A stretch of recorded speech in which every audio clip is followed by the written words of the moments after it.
Direct News TV. July 9, 2023. U.S. says it killed ISIL leader Osama al Muhajer in drone strike. The United States military says it has killed a leader of the ISIS group in eastern Syria in a drone strike. The strike on Friday resulted in the death of Osama al Muhajer, the U.S. Central Command said in a statement on Sunday. "We have made it clear that we remain committed to the defeat of ISIS throughout the region," U.S. Central Command, CENTCOM, Chief General Michael Kurilla said, using another acronym for the ISIL armed group. "ISIS remains a threat, not only to the region but well beyond," he added. According to CENTCOM, no civilians were killed in the operation, but coalition forces are assessing reports of a civilian injury. It said the drones used in the attack had been harassed by Russian warplanes earlier in the day.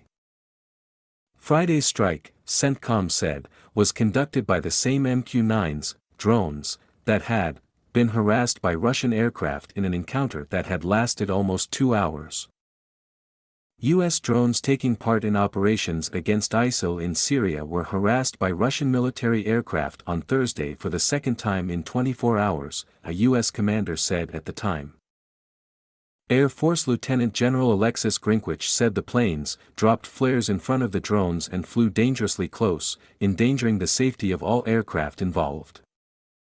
In another incident on Wednesday, 3 Russian jets dropped parachute flares in front of U.S. drones, forcing them to take evasive action, Grinkwich has said, calling on Moscow to cease this reckless behavior.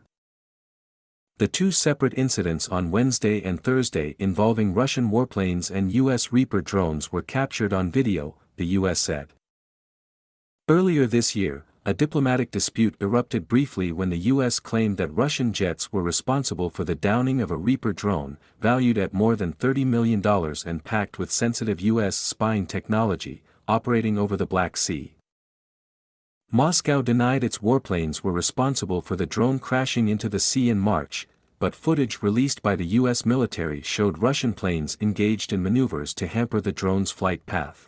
Russia is a key ally of the Syrian regime of President Bashar al-Assad.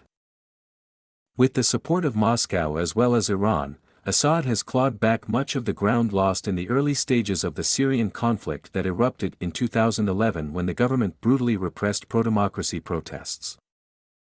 The last pockets of armed opposition to Assad's government include large swathes of the northern rebel-held Idlib province. The United States has about 1,000 troops deployed in Syria as part of international efforts to combat ISIL, which was defeated in Syria in 2019 but still maintains hideouts in remote desert areas and conducts frequent attacks. My name is Kingsley. Please like, share, subscribe and hit that notification bell so you can be the first to be notified whenever we post. You won't regret it.